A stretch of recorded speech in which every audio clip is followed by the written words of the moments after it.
আপনার শাকিব খানের ছবি ছাড়া কেউ মানি গ্যারান্টি দিবে না, এনজি দিবে না। শাকিব খানের ছবিও কেউ মানি ব্যাক করতে পারছে? কিছুদিন আগে দরদ নামের একটা সিনেমা দেখতে গেলাম, লেজে গোবরে অবস্থা। যৌথ প্রযোজনার একটা নিয়ম থাকে, 50-50 হবে। কিসের কি 50, 80 আর 20? আমি জানি না এটা কোন কমিটি এটার অনুমোদন দেয়। শেষ পর্যন্ত ছবি নাই দেখে আপনারা ছেড়ে দিয়েছেন। এটা গ্র্যান্ড না, এটা একটা ভিক্ষা হয়ে গেছে। আর আসলে কথা বলতে গেলে অনেক কথা চলে আসে। অ্যাকচুয়ালি আমরা এখানে কোন কোন বিষয়টাকে প্রায়োরিটি দেব।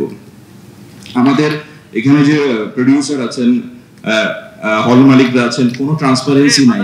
একজন প্রডিউসার হলের কয়টা টিকিট সেল হয়েছে, এটার জন্য আমাদের কি দরকার? ই টিকেটিং দরকার। সেটা 10টা সফটওয়্যার কোম্পানি দেখ, গভর্নমেন্ট নিজে করুক,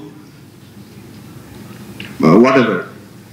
ওই ট্রান্সপারেন্সিটা 20 বছরেও হয় নাই, 10-15 বছরেও হয় নাই, আসে নাই। আপনার শাকিব খানের ছবি ছাড়া কেউ মানি গ্যারান্টি দিবে না, এনজি দিবে না। শাকিব খানের ছবিও কেউ মানি ব্যাক করতে পারছে?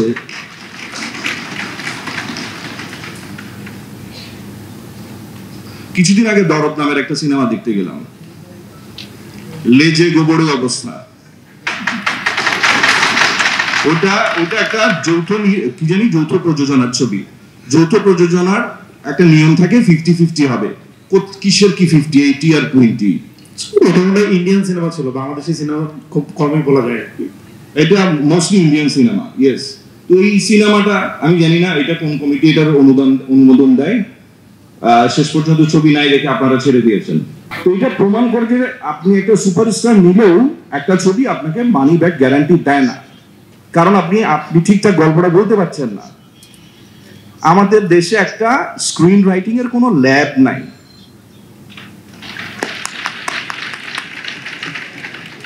আমাদের সবচেয়ে বড় দুর্দশা গল্পতে আমরা গল্প বলতে পারছি না। যে গল্পটা দেখতে আমার মিডল ক্লাস ফ্যামিলি ছুটে যাইতো, আপনারা বলছেন কে ড্রামা আমাদের ইমোশনের সাথে কানেক্ট করে, সো এই জন্য জেনজে দেখে। তো আমরা আমাদের ইমোশনের জায়গাগুলো, আমাদের গল্প বলার জায়গাগুলো কানেক্ট করতে কোনোভাবেই পারছি না। আমরা চাই যে গ্র্যান্ড দিলেই মনে হয় আমার ছবিটা, আমার সিনেমাটা আমি বানাইতে পারবো। তো এটা গ্র্যান্ড না, এটা একটা ভিক্ষা হয়ে গেছে। গ্র্যান্ড তো ভিক্ষা হইতে পারে না, ওইটা মেধাবী একজন নির্মাতাকে তার মেধা বিকাশের সুযোগ দেয়া। আর আমাদের দেশে হয়ে গেছে কি, 60 লাখ টাকা দেয়, এটা দিয়ে সিনেমা বানানো যায়? সিনেমা বানাইতে তো আপনাকে 2 কোটি টাকা দরকার। আপনাকে একটা সহায়তা দিয়েছে সরকার, আপনি এক্সপেক্ট করেন 60 লাখ টাকা দিয়ে আপনি পুরো সিনেমা বানাবেন? তো আসলে এটা পুরোটাই একটা লেজে গোবরে অবস্থা। এখানে সবগুলো প্রবলেমই আলোচনা হয়েছে। সলিউশন কি আমরা জানি, কিন্তু 12-15 বছর ধরে কেউ একটা সার্ভার দেয়নি হলগুলোকে। সার্ভারের জন্য আমাদের কয়েকটা কোম্পানির কাছে জিম্মি থাকতে হয়। ই টিকেটিং তো নাই, কোনো ট্রান্সপারেন্সি নাই।